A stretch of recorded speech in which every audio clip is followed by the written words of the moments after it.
Evangelho de João, capítulo 13, versículo 1. Ora, antes da festa da Páscoa, sabendo Jesus que era chegada a sua hora de passar deste mundo para o Pai, tendo amado os seus que estavam no mundo, amou-os até o fim. Durante a ceia, esse é o tema que eu vou falar sobre esse tema, durante a ceia, tendo já o diabo posto no coração de Judas Iscariotes, filho de Simão, que o traísse, ou que traísse a Jesus, sabendo este que o Pai tudo confiara às suas mãos, e que ele viera de Deus e voltava para Deus, levantou-se da ceia, tirou a vestimenta de cima, tomando uma toalha, cingiu-se com ela. Depois deitou água na bacia e passou a lavar os pés dos discípulos e a enxugar-lhes com a toalha com que estava cingido. Os irmãos podem tomar assento. Eu já havia falado com o pastor, não vou me deter nesse assunto aqui. No final do culto, se os irmãos quiserem ajudar no meu ministério, eu tenho o meu trabalho, minha esposa também, então nós não vivemos disso, mas eu tenho 3 livros ali. Um fala sobre família, à luz da Bíblia, são de minha autoria. O outro fala sobre depressão, desmistificando a depressão. E o outro são 50 passagens difíceis de interpretar da Bíblia, e eu coloco o meu ponto de vista aqui. São 3 livros, R$20 é o valor de cada um, R$2,30 os 3,50. Eu falo sobre depressão aqui à luz da Bíblia, falo um pouco da parte clínica, mas mais à luz da Bíblia, sobre família também à luz da Bíblia. São livros simples, bem objetivos, 100% bíblicos, e dizem os outros que são livros edificantes. O Evangelho de João ele é um pouco diferente, irmãos, ou melhor dizendo, ele traz alguns assuntos diferentes dos outros 3 evangelhos, que nós conhecemos como evangelhos sinóticos, ou os que enxergam de um mesmo ponto de vista. Haja vista de que o Evangelho de João foi escrito 62 anos, aproximadamente após a ascensão de Cristo, lá pelo ano 95, se a ascensão realmente foi no ano 33, e aí eu uso o calendário gregoriano, que tem ali os seus 7 anos faltou 7 anos no calendário gregoriano, mas eu não entro nessa questão. Então, aproximadamente 62 anos após a ascensão de Cristo, nós vamos ver que João vai abordar ali, em 12 capítulos, ele vai abordar um assunto que eram algumas heresias que estavam entrando na igreja na época. Por exemplo, se Jesus realmente era Deus, capítulo 1. Se realmente o casamento era cristão, capítulo 2. Sobre a regeneração, Jesus e Nicodemos, capítulo 3.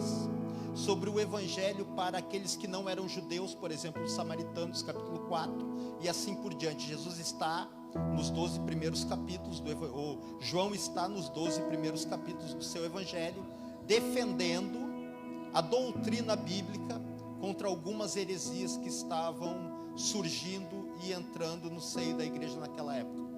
Uma das características peculiares do Evangelho de João, que diz respeito ao ato que nós vamos participar hoje, o ato da ceia, ele está no capítulo 13, 14, 15, 16 e 17. Nós vamos ver que Mateus, Marcos e Lucas falam da ceia, mas eles falam de uma forma mais prática. João fala de uma forma, não que não seja os outros 3, mas João vai dar uns detalhes e algumas diretrizes espirituais no que tange a ceia. Tanto que ele vai usar quase 1/4 do seu evangelho para falar só sobre isso. Quando você lê o Evangelho de João, acredito que você já percebeu, os capítulos 13, 14, 15, 16 e 17, todos esses 5 capítulos aconteceram na noite de quinta-feira, na noite que Jesus foi traído.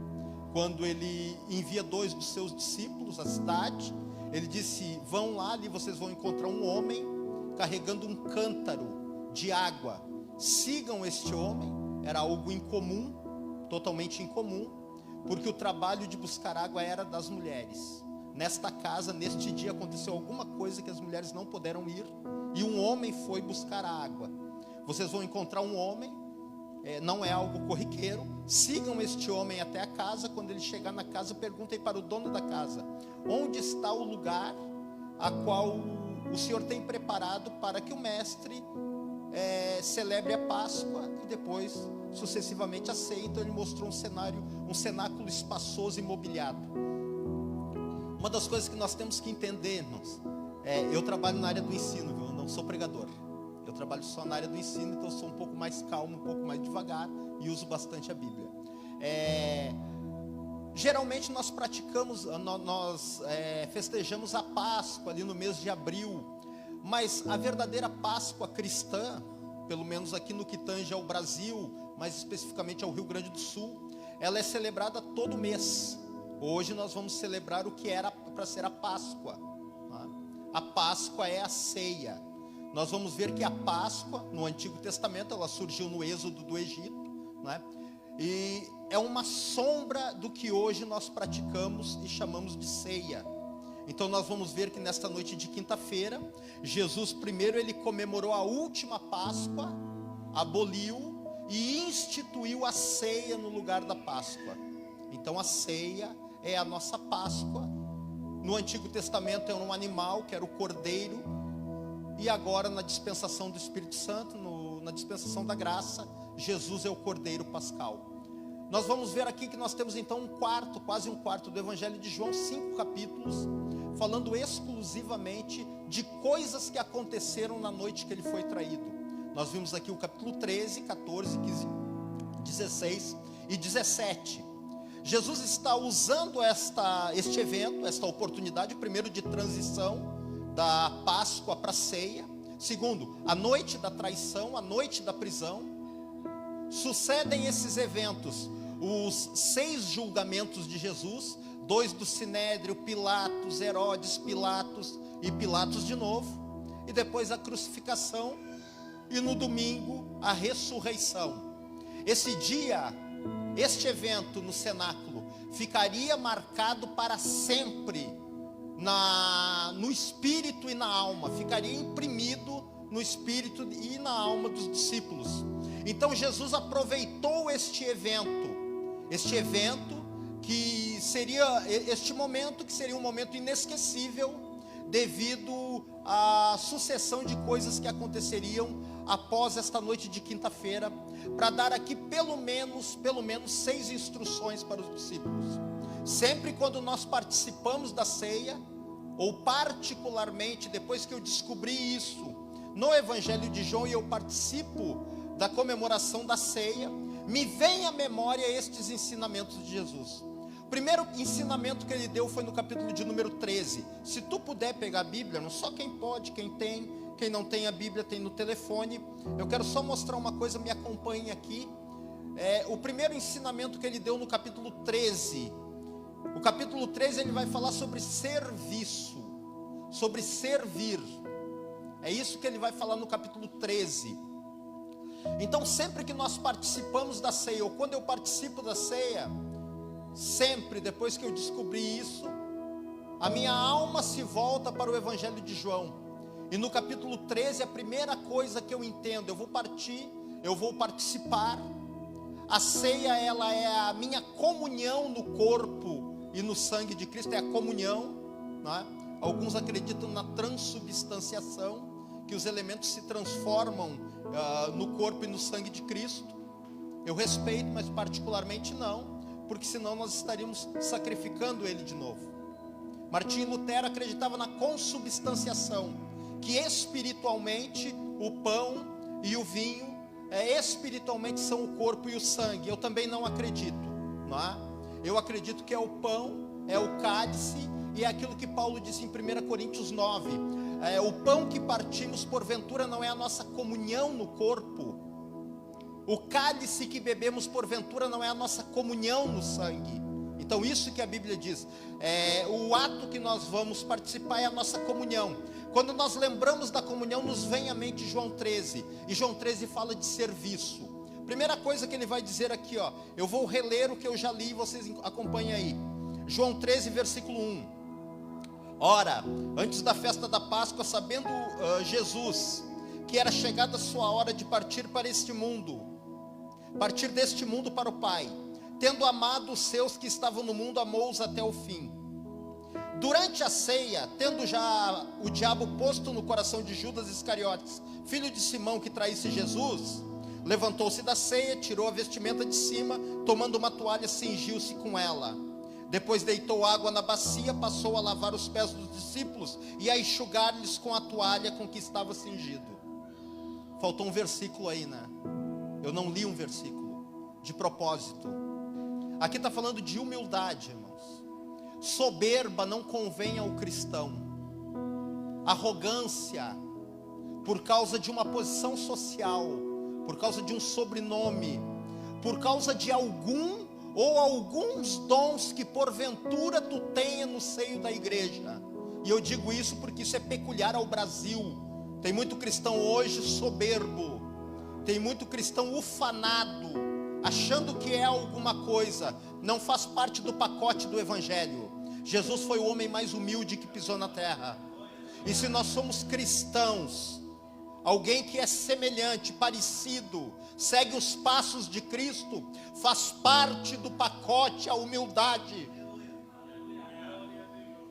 Para Jesus não era problema cingir-se, porque estava com uma túnica, tirou as mangas, amarrou na cintura, pegou uma toalha e lavou os pés dos discípulos. Às vezes, para alguém fazer algum tipo de trabalho para Deus é um peso ou algo desonroso. Irmãos, no evangelho, na obra do Senhor, não tem nada desonroso. Nada é pequeno. Até um copo d'água, um profeta, na qualidade de profeta, tem galardão. Aqui tudo é grande, nada é pequeno. Não importa o cargo eclesiástico que eu venha a ter, se a necessidade for limpar o chão, é algo glorioso, porque é para Jesus. Se for ajeitar as cadeiras, é algo glorioso, mas só entende isso quem está neste versículo que eu omiti aqui, ó, versículo de número 3. Por que para Jesus não era problema a humildade? Ele não tinha problema com a humildade. E nós sabemos que nós vivemos no século 21. Linhas de pensamento pós-modernas dizem que é o século do egocentrismo, o homem no centro, o antropocentrismo, o homem no centro, o ego do homem inflado. Mas para o crente não combina, irmão. Isso é mundo, e nós não nos amoldamos ao mundo, nós somos cristãos, e ao cristão convém a humildade. Para Jesus não era problema lavar os pés dos discípulos. Por quê? Por causa do versículo 3. Sabendo este, Jesus, que o Pai tudo confiara nas suas mãos, e que ele viera de Deus e voltaria para Deus, cingiu os lombos, tomou a toalha e lavou os pés dos discípulos. Se eu sei o que Jesus me confiou nas minhas mãos, se eu sei que aqui eu sou peregrino, a minha pátria é celestial, sei de onde vim e para onde vou, nada é desonroso na obra, eu estou pronto para todo e qualquer serviço. Entrou uma filosofia muito antibíblica no evangelho no Brasil, irmão. E eu acredito que eu não estou pregando, eu acredito que eu não estou pregando para ninguém assim, mas é só uma advertência para não entrar por esta porta. Evangelho não é trampolim, irmãos, para ter o nome no outdoor. Evangelho não é trampolim para enriquecimento. Evangelho, irmãos, ou trabalho, serviço cristão, não é para que o meu nome venha aparecer. O nome que tem que aparecer é de Cristo. Sou um ser humano falho, necessito da graça de Deus, e se o Espírito Santo sai da minha vida, nem salvação eu tenho mais. A primeira coisa que ele fala é de serviço.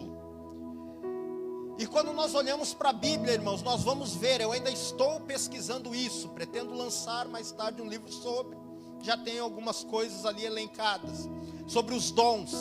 Nós encontramos na Bíblia 20 dons, eu já encontrei 20. Nós temos uma classe de dons em Romanos 12.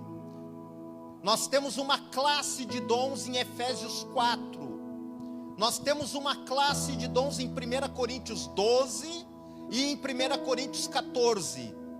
E em 1 Pedro capítulo 4, versículo 10, Pedro diz assim, ó, cada um administre o seu dom aos outros, conforme a multiforme, de acordo com a multiforme graça de Deus. A multiforme graça são as várias formas de Deus salvar. Às vezes é por uma visita, às vezes é no ensino, às vezes é numa pregação, às vezes é através da cura, às vezes através da profecia, às vezes através de um abraço numa visita, de um porteiro como nos receberam hoje, né, que recebe bem aquele que está visitando, ele se sente bem no lugar, é atraído pelo Espírito Santo e faz parte da família da fé. A multiforme graça, as multiformes, as várias formas de Deus alcançar a salvação ao pecador.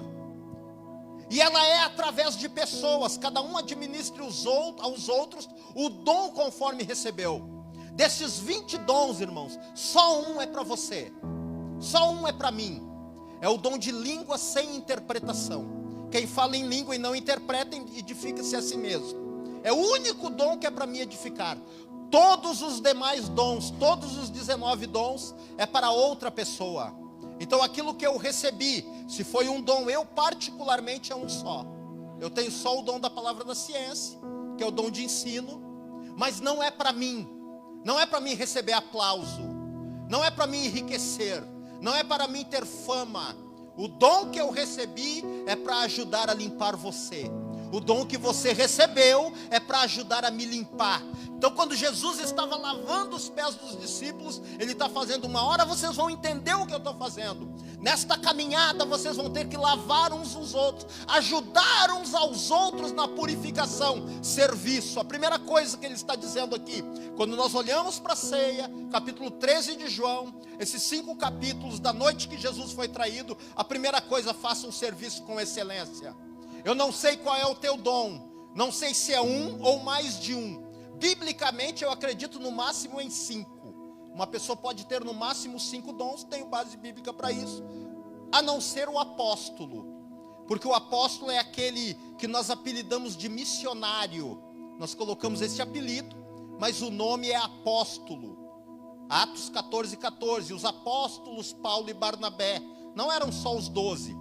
O apóstolo é aquele que entra num lugar onde não tem igreja, ele vai começar a evangelizar e vai plantar a igreja ali. Esse eu acredito que, conforme a necessidade, é usado em mais de 5 dons. Eu já vi as pessoas dizer: eu tenho todos os dons. Não tem, irmão. A igreja é um corpo, cada um é um membro.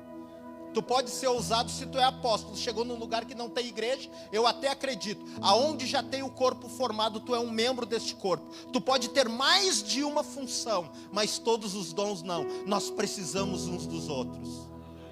Deu para ver que a minha voz não é muito boa, irmãos. Eu preciso de um cantor para cantar para mim. Não tenho habilidade pastoral nem administrativa. Eu preciso de alguém que tenha este ministério para me pastorear. Nós precisamos uns dos outros. Aqui ninguém é grande, grande é Jesus. Nós somos servos de Jesus e servos uns dos outros. Segunda coisa que eu aprendo na noite da ceia, na noite que Ele foi traído, quando Ele instituiu a ceia, está no capítulo 14, versículo 1. Ele disse: não se perturbe o vosso coração, credes em Deus, credes também em mim. Na casa de meu pai há muitas moradas, se não fosse assim, vou-lo teria dito: vou preparar um lugar, quando eu for e preparar, voltarei outra vez para vos levar, para que aonde eu estiver estejais vós também. Eu não vou entrar no quesito escatológico, é a única passagem escatológica de João. Os outros 3 evangelhos têm bastante escatologia. A João foi privada da escatologia no evangelho, porque já tinha o Apocalipse, né, previsto para que ele viesse escrever. Então ele falou só isso. Algumas pessoas colocam a igreja na tribulação, uma sai no meio, outra sai no final. Eu particularmente, nas minhas pesquisas, acredito que a igreja não passa. Respeito quem acredita diferente, mas me perdoe a expressão, você está errado. E aqui o contexto é a casa do Pai. Nós não podemos fugir do contexto. Ele está falando da casa do Pai. Na casa do Pai há muitas moradas. Eu vou buscar vocês para onde? Para a casa do Pai. Vou levar para onde? Para a casa do Pai. Para que vocês estejam comigo sempre aonde? Na casa do Pai.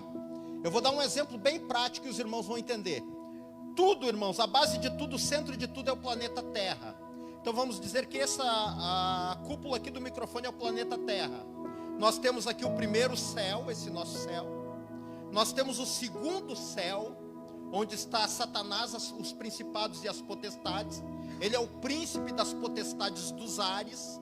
Capítulo 10 de Daniel, ele barrou Gabriel nos ares. Então ele está no segundo céu, até o milênio, onde será lançado no abismo, solto, depois no lago de fogo. Então a terra, primeiro céu, segundo céu rodeia o primeiro, e o terceiro céu rodeia todas as coisas. É a morada de Deus. Tem um lugar bem grande nos esperando. Tem algumas pistas sobre esse lugar. Aqui mesmo sendo cristão, tu não está isento do choro. Aqui mesmo sendo cristão nesta terra, tu não está isento da morte, pranto, clamor. Mas Jesus disse, João registrou, lá não tem mais morte.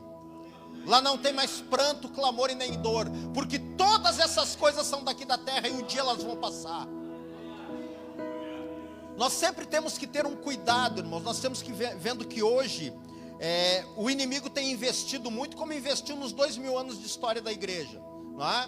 Investiu muito contra a existência de Deus, contra a divindade de Cristo, contra a pessoa do Espírito Santo, não é? Contra a vinda ou não de Cristo para buscar a igreja, contra algumas doutrinas, contra a doutrina que é a eclesiologia, a doutrina da igreja, onde compete os dons espirituais. Hoje nós vimos que as mensagens estão se direcionando mais para a família, porque a família está sendo muito atingida. E nós temos que cuidar da nossa família, mas nós temos que entender que tanto família, quanto ministério, quanto igreja, não são um fim em si mesmas. Tanto família, quanto o meu ministério, a minha chamada, a sua também, quanto a igreja, a congregação onde nós participamos, elas não são um fim em si mesmo. Tem gente se matando dentro da igreja, achando que aqui é um fim em si mesmo. Tem gente brigando por causa de ministério e chamada, achando que isso é um fim em si mesmo. Tem gente abandonando todas as outras coisas por causa da família. Até tem um jargão popular aí: primeiro Deus, a minha comunhão com Ele, depois a família, depois o trabalho, depois a igreja. E a Bíblia ensina a levar essas 4 coisas juntas, né? Porque todas essas coisas, irmãos, família, o meu trabalho, a igreja, o meu trabalho na igreja, o meu ministério, eles não são um fim em si mesmo, são um meio. O fim de todas as coisas é a vida eterna. Por que muitas vezes o cristão decepciona, ele abandona, ele enterra o seu talento? Porque investe todas as coisas e toda a esperança em coisas terrenais. Não que nós não devamos investir nada, família, ministério, igreja, trabalho, vida social, só que tudo isso é um meio. Por isso que muita gente desiste, porque as coisas do meio às vezes falham. Às vezes o nosso ministério falha. Não que o ministério falhe, eu falho com o ministério. Alguém falha com o meu ministério. Às vezes dá uma desavença, não é normal, mas acontece alguma coisa no meio da família, não é? Ultimamente trabalho muito nessa área, e a gente vê muito em palestras as pessoas dizendo assim, ó, o casal brigar é normal. Não é normal, irmãos. O casal brigar é anormal. Nunca traga para dentro da tua casa, para dentro da tua vida, uma anomalia, um pecado, algo errado como algo normal. O normal é não brigar. As brigas acontecem, mas devem ser evitadas. Mas todas essas coisas não são um fim em si mesmas. Quando a pessoa acha que tudo isso é um fim em si mesmo, a pessoa, qualquer deslize, qualquer desavença, qualquer contrariedade que venha acontecer, a pessoa desiste. Mas quando a esperança está naquilo que Jesus disse, eu vou preparar o lugar ele já preparou, não é? Tirou o paraíso do centro da terra, colocou lá. Então só falta Ele vir nos buscar para nós estar para sempre com Ele. Quando a nossa esperança está na eternidade, irmãos, nós nos fortalecemos. Paulo disse em 1 Coríntios 15, 19, se nós esperarmos em Cristo somente para esta vida, nós somos os mais miseráveis dos homens, porque essa vida aqui é o meio, não é o fim de todas as coisas. O fim de todas as coisas é a eternidade. Jesus vai participar da ceia com seus discípulos, e Ele vai falar sobre serviço. Segunda coisa, Ele vai falar sobre uma esperança eterna. Aqui é só uma passagem. Moisés disse no Salmo 90, 10, 70, quando muito 80, o que passar disso é enfado e canseira, mas existe uma eternidade nos esperando. 1 Pedro capítulo 1, bem rápido aqui, porque ainda tem a ceia. Existem 2 livros na Bíblia, irmãos, que falam exclusivamente, o escritor está falando, um é Hebreus, o escritor aos Hebreus está falando, e 1 Pedro, exclusivamente para pessoas que estão passando por dificuldade, perseguições e tribulações. 2 livros, Hebreus, 1 Pedro, ele está falando para este público-alvo, pessoas que estão passando por isso. 1 Pedro capítulo 1, versículo 13, ele diz assim, ó: Bendito Deus e Pai de nosso Senhor Jesus Cristo, que segundo a sua muita misericórdia nos regenerou para uma viva esperança, mediante a ressurreição de Jesus Cristo dentre os mortos, para uma herança incorruptível, sem mácula, imarcessível. 3 características: incorruptível, então ela não gasta, aqui as coisas gastam. Esse planeta Terra, que o próprio Pedro diz que ele está sendo preparado para o fogo, ele vai ser destruído, não purificado, destruído, e vai vir um novo céu e uma nova terra. Isso aqui passa, mas a nossa herança não. Ele vai dizer aqui que a nossa herança é incorruptível, ela nunca gasta, não vai terminar, não vai ser destruída, sem mácula, ela é totalmente pura, só que no momento imarcessível, não tem como nós tocar agora, mas pela fé, através do Espírito Santo, nós sabemos que ela existe. 1 Coríntios 2,9, ele diz: o que olho não viu, ouvido não ouviu, não penetrou no coração do homem, é o que Deus tem preparado para aqueles que o amam. Eu gosto do versículo 10. Olho não viu, ouvido não ouviu, não penetrou no meu coração, mas Ele nos revelou pelo Espírito. Nós sabemos que tem. Eu ainda não vi, eu ainda não ouvi nada. Quem ouviu foi Paulo, porque ele foi lá, também não quis nos contar. Só disse para os filipenses: é melhor lá do que aqui. Filipenses capítulo 1, ele disse: é melhor estar lá do que aqui. Só isso que ele disse, não é? Mas ele nos revelou pelo Espírito. E Pedro continua, não é? Reservada nos céus para vós outros, os quais que sois guiados pelo poder de Deus, mediante a fé para a salvação preparada a revelar-se no último dia. Nisso exultais. Nós temos as alegrias terrenas, mas às vezes vêm e vão. Se nós nos basearmos nas alegrias terrenas como o fim de todas as coisas, nós entristecemos. E ele diz assim, ó: nisso exultai, nessa herança que tem preparada na eternidade.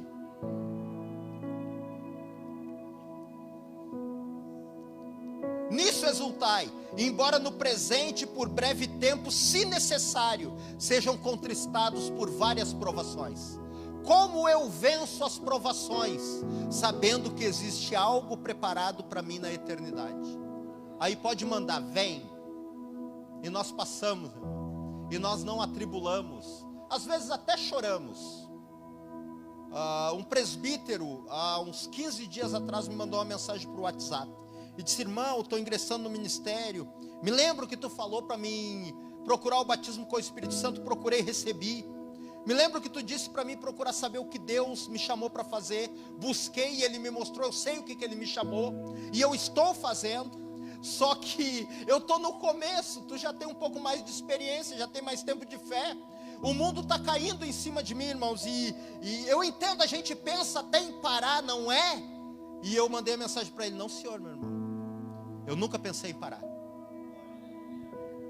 nunca pensei em parar, já chorei, irmão, já fui caluniado algumas vezes, não estou aqui me lamentando, mas nunca pensei em desistir daquele que me resgatou, nunca pensei em desistir daquele que me tirou da margem da sociedade.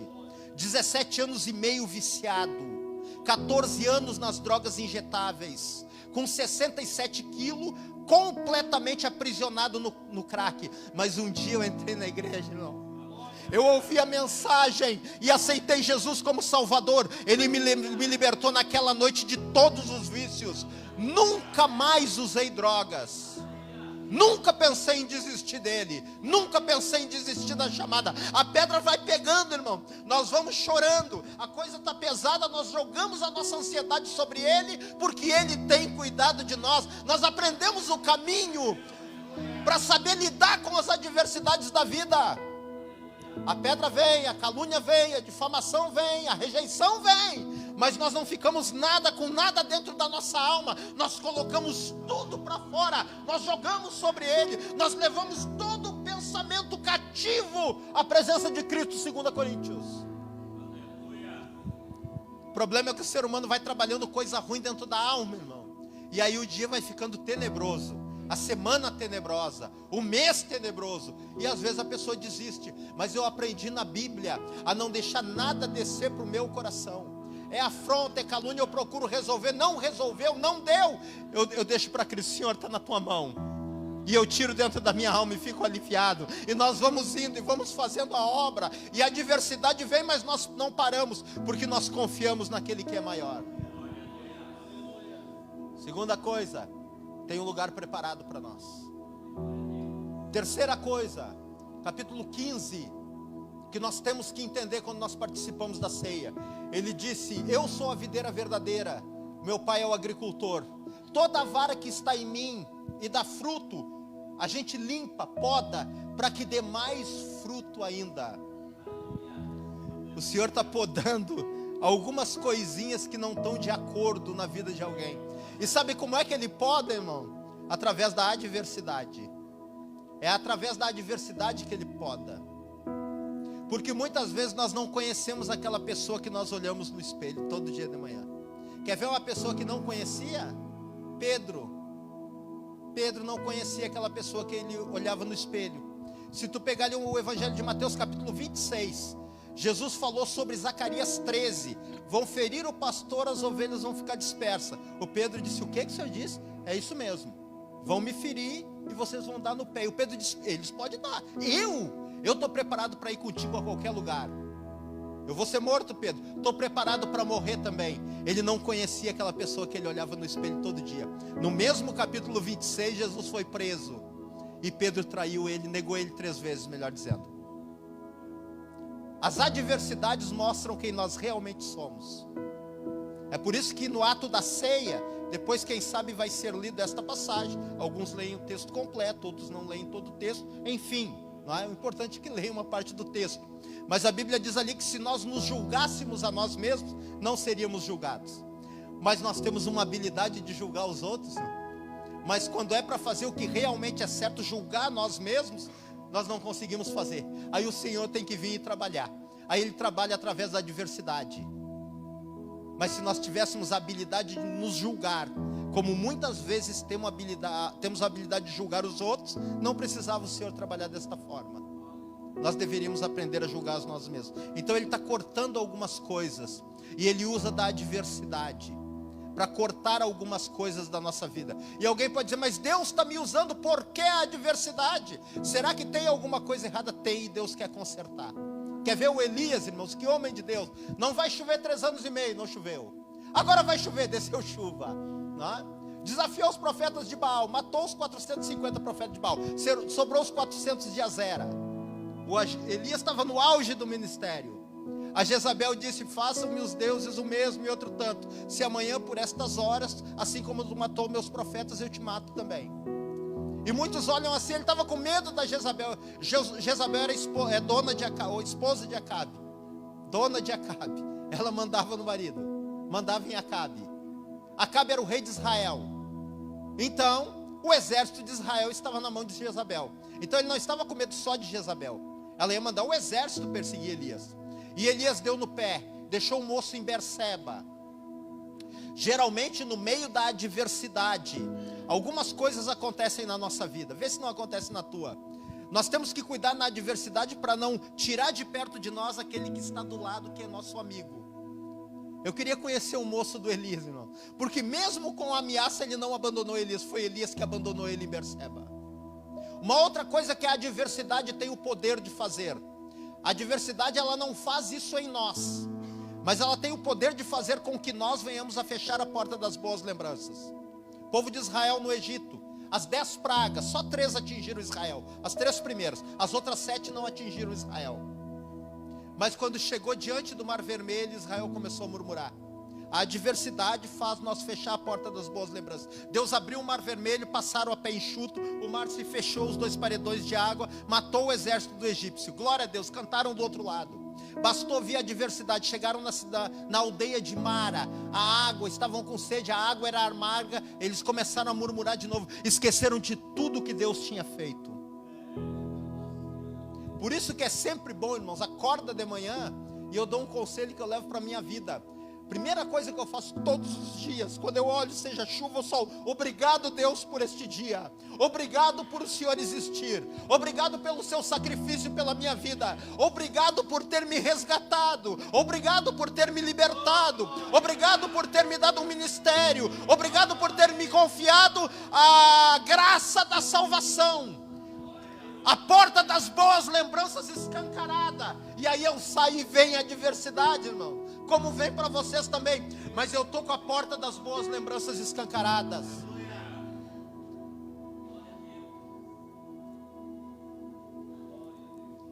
Salmo 31.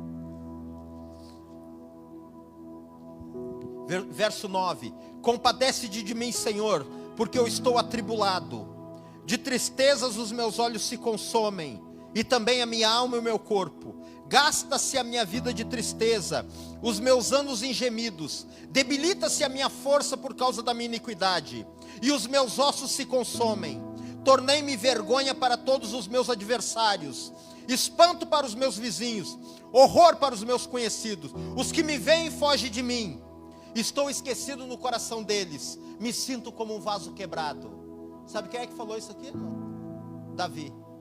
No auge da perseguição de Saul, Davi escreveu este salmo aqui e disse isso. Num estado de depressão gravíssima, no auge da perseguição de Saul, Davi escreveu esse salmo aqui. Tá, Davi, mas para aí. Tu não te lembra de quando Samuel esteve na casa do teu pai e te ungiu para ser rei de Israel no meio dos teus irmãos? Ô Davi, te lembra da batalha contra o Golias, Davi? Te lembra como tu venceu? Enquanto todo o exército se acovardou, tu venceu o Golias? Davi, te lembra das mulheres cantando? Saul venceu os seus milhares, mas Davi venceu os seus 10 milhares? Esqueceu, irmão. Porque a adversidade tem o poder de fazer com que nós venhamos a fechar a porta das boas lembranças. Tem as boas lembranças, a porta da sala das boas lembranças escancarada na tua vida. Para quando vier a adversidade, tu sabe o que Deus fez na tua vida. Ou pela tua vida. Como é que Davi saiu dessa, irmão? Salmo 34, verso 4.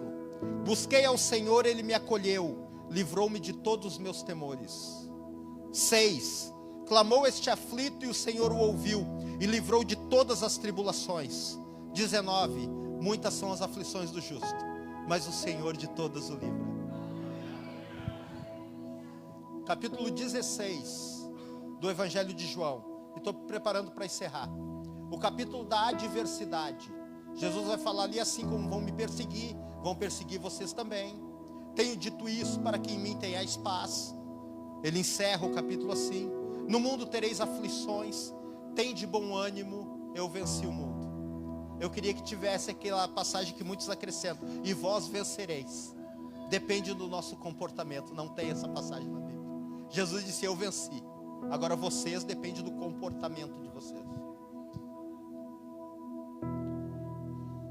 Como vencer as adversidades? E eu encerro aqui. O capítulo 17 eu só dou uma pincelada, irmãos. Jesus vai falar sobre oração, é a oração do Deus Filho ao Deus Pai, e sobre a palavra: santifica-os na verdade. A tua palavra é a verdade. Leia a Bíblia. Priorize a palavra de Deus. Cuida daquilo que está alimentando a tua alma. Aquilo que alimenta a tua alma é aquilo que tu é.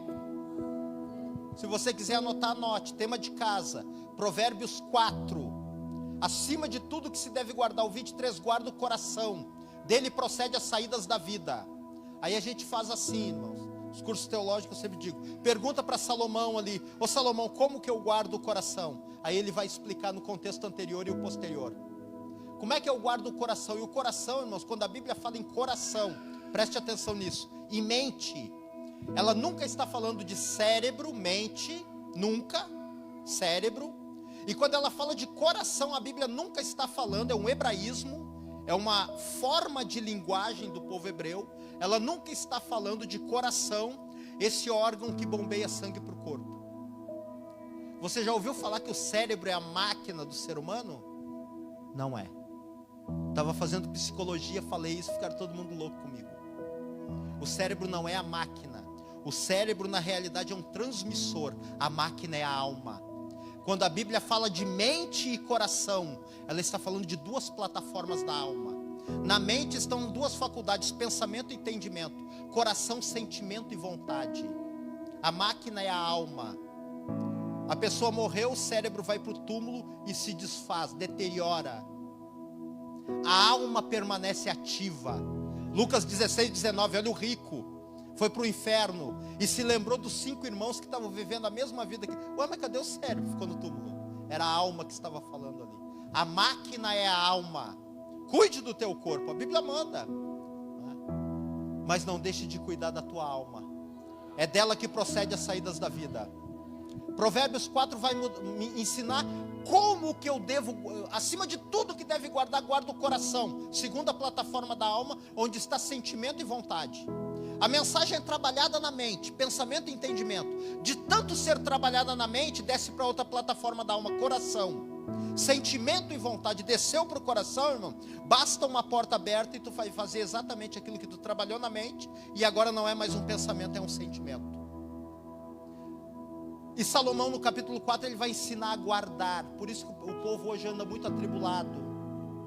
O povo anda sem domínio próprio, inseguro, desestabilizado, porque a nossa alma é alimentada, Provérbios 4, através do que a gente vê e do que a gente ouve.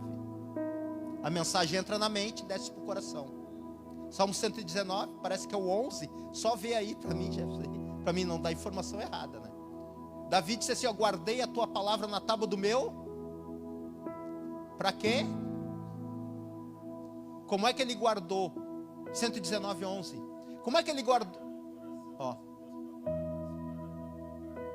Como que eu guardo a palavra no meu coração? De tanto ler e de tanto ouvir.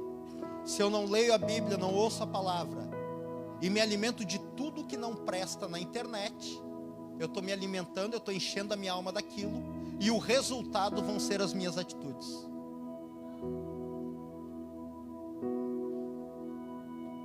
Guardei a palavra na tábua do meu coração para não pecar contra ti. Como vencer as adversidades? Palavra. Personagem do Salmo 1, já viu ali? Ele é um bem-aventurado. Por quê? Não anda segundo o conselho de ímpio. Ele não empresta ouvidos e olhos para o conselho de ímpio. E está cheio na rede social. Cuidado, pode ser um colega de trabalho teu. Tu tem que ganhar dele, mas cuidado com a influência. Cuidado aquilo que tu coloca diante dos teus olhos. Davi disse no Salmo 101:3, não colocarei nada mal diante dos meus olhos. Aborreço a ação dos que se desviam, nada se me pegará. Cuida daquilo que tu está vendo, está ouvindo. Isso aí está alimentando a tua alma. Personagem do Salmo 1, ele é um bem-aventurado. Ele não anda segundo o conselho do ímpio. Não se detém no caminho de pecador, não assenta na roda de escarnecedor. Antes o seu prazer está na lei do Senhor. Se o meu prazer está na lei do Senhor, irmãos, eu não perco tempo com conselho de ímpio, caminho de pecador e roda de escarnecedor. Agora, se eu ocupo o meu tempo com conselho de ímpio, caminho de pecador, roda de escarnecedor, eu perco a vontade de orar, eu perco a vontade de jejuar, perco a vontade de santificar, perco a vontade de consagrar, perco a vontade de vir do culto, perco a vontade de exercer o meu ministério. Ele é um bem-aventurado porque ele medita na lei de dia e de noite. O coração dele é cheio de palavra. Ele é como uma árvore plantada junto a ribeiro de águas. Dá o fruto na estação própria. As folhas não caem. Tudo o que ele faz prospera. Encerro aqui. Irmão, o que eu faço no meio de tantas adversidades para me manter a estabilidade, a minha casa não cair? Tema de casa. Só que é um tema de casa, não é eterno. Um dia nós vamos para o céu, aí não vai ter adversidade lá. Mas é perpétuo. Enquanto tu estiver aqui na terra, seja vivo, ou seja, sair através da morte ou do arrebatamento, serve. Mateus 5, 6 e 7. É o sermão da montanha. Esse foi o meu TCC. Não é? O sermão da montanha e a prevenção contra todas as doenças da alma. Mateus 5, 6 e 7 é o Sermão da Montanha. Vocês viram como Jesus termina? Usando uma alegoria. Quem ouve estas minhas palavras. Quais palavras? Mateus 5, 6 e 7. Cada versículo. Quem ouve essas minhas palavras e pratica, ele não está isento da adversidade. Vai descer a chuva, subir o rio e soprar o vento. Te prepara. Tenho-vos dito isso para que em mim tenhais paz. Foi o que Jesus falou na noite da ceia. No mundo vocês terão aflição. Tem de bom ânimo, eu venci o mundo. Como o Senhor venceu, Senhor Jesus? Cumprindo o sermão da montanha. Todo o sermão da montanha Jesus não só pregou, ele cumpriu todo ele. E ele encerra o sermão da montanha dizendo: quem ouve essas minhas palavras e pratica, ele é semelhante a um homem prudente que edificou a casa na rocha. Veio a adversidade, toda e qualquer sorte contra aquela casa, mas ela não caiu, porque estava edificada na rocha. Te coloca em pé. Sermão da montanha. Não quer ter depressão, irmão? Irmão, ouvi que é demônio. Pode até ser. Pode. Há probabilidade? Há. Mas no cristão não, viu, irmão? Cristão endemoniado não, tá? Cristão não fica endemoniado. Quer saber mais sobre isso? Livro número 50. Tem 50 temas, um é desse. O cristão pode ficar endemoniado? Não pode. Cristão não. Por quê? Porque o Espírito Santo habita aqui, irmão. Como é que o demônio vai entrar? Não é. Mas pode ficar depressivo? Pode. Se tu não cuidar da tua alma, fica. Se tu não cuidar da tua alma, tu tem ali um burnout, um borderline. Se tu não cuidar da tua alma, é um estresse elevado, não é? Que é o burnout. Se tu não cuidar da tua alma, tu pode ficar estressado.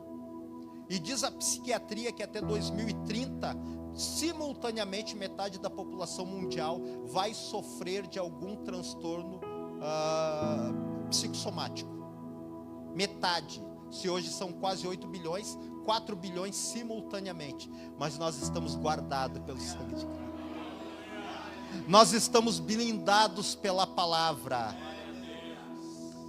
Nós aprendemos, eu sei que você já sabia, só para dar uma relembrada, irmão, que a solução contra toda doença da alma está na Bíblia. Aqui é o maior livro de psicologia.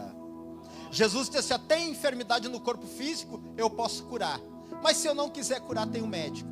Tem enfermidade na alma, Jesus disse assim: ó, vinde a mim todos, cansados e sobrecarregados. Não é cansado e sobrecarregado do corpo físico.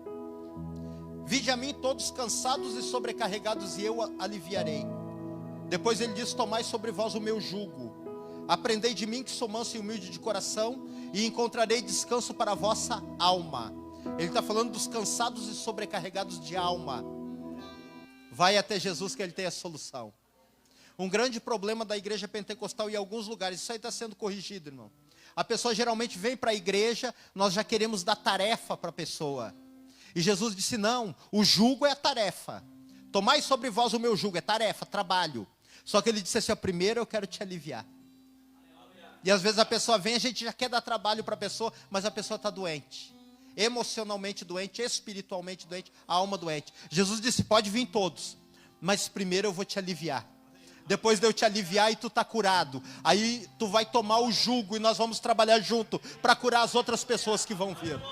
Muito obrigado, Jesus, por esta oportunidade nesta noite, por nos relembrar daquilo que aconteceu na noite, que o Senhor comemorou a última Páscoa e estabeleceu a ceia, a noite que o Senhor foi traído.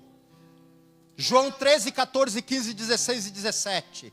Que nós não venhamos a esquecer do serviço, que nós não venhamos a esquecer da promessa eterna, que nós não venhamos a esquecer que o Senhor está nos podando, tirando o que não lhe agrada, que nós não venhamos a esquecer que neste mundo nós temos aflição, mas nós temos que ter bom ânimo, que nós não venhamos a esquecer da sua palavra e da oração. Muito obrigado por esta noite maravilhosa, no teu nome nós oramos e agradecemos, amém.